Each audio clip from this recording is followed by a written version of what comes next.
করতে চান, যদি আপনি মুসলমান হিসেবে দাবি করতে চান, তাহলে আপনার ভালো কাজ করার দরকার আছে না নাই? আছে। সকলে বলেন আছে না নাই? আছে। অবশ্যই আমাদের ভালো কাজ করার দরকার আছে। কিন্তু দুঃখের বিষয় হলো সত্য যে ভালো কাজ তো দূরে থাক, ভালো কাজ যে কেনা হয় সেটাও জানি বলেন না, বলেন জানি না।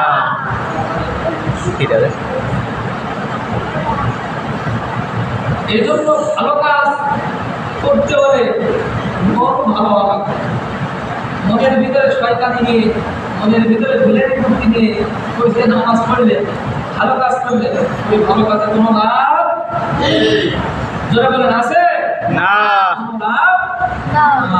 এই জন্য সকলে প্রথমে কি বলা হয়েছে, নামাজ পড়তে গেলে সর্বপ্রথম কি পাক লাগে?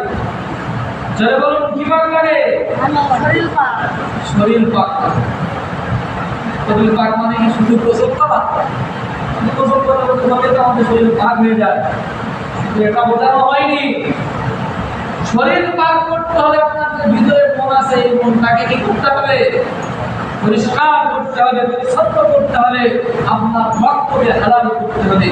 হালাল করে যদি পরিষ্কার পরিচ্ছন্ন একটা মন নিয়ে, পরিষ্কার পরিচ্ছন্ন একটা শরীর নিয়ে, পরিষ্কার পরিচ্ছন্ন হালাল রক্ত একটা দেহ নিয়ে যদি আপনি সালাত আদায় করেন, সালাত আদায় করার পরে যদি আপনি আল্লাহর দরবারে কিছু চান, যদি চোখের পানি ছেড়ে কাঁদতে পারেন, আল্লাহ রাব্বুল আলামিন বলেন ওই বান্দার চোখের পানি নাকের গদা আসার আগেই আমি আল্লাহ পাক রব্বুল আলামিন তার সমস্ত দোয়া কবুল করে নিই। সুবহানাল্লাহ।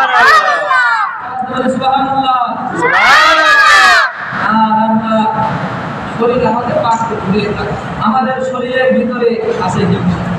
কথা বলেন, আমাদের শরীরের ভিতরে আছে রিয়া, আছে না নাই? আমাদের শরীরের ভিতরে আছে খারাপ বুদ্ধি, কিভাবে মানুষকে ঠকানো যায় এই বুদ্ধি আছে না নাই? আমাদের শরীরের ভিতরে মানুষের চুরি করা খাদ্য উপাদান আছে না নাই?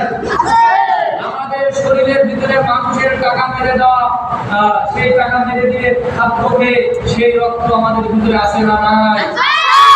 আছে না নাই? খেয়ে যদি কেউ নামাজ পড়ে, তার নামাজ, তার রোজা, তার দান সাদকা কোনো কাজে লাগবে না, লাগবে না, লাগবে না। ঠিক না? তাহলে সর্বপ্রথম কি পাক লাগে? শরীর পাক লাগে। যে কোনো ভালো কাজ করা লাগে কি লাগে? শরীর পাক আপনাকে রাখতেই হবে। আপনি যে নামাজ পড়তে আসলেন, আপনি তো মনে করছেন আপনি বিশাল সুখী, বিশাল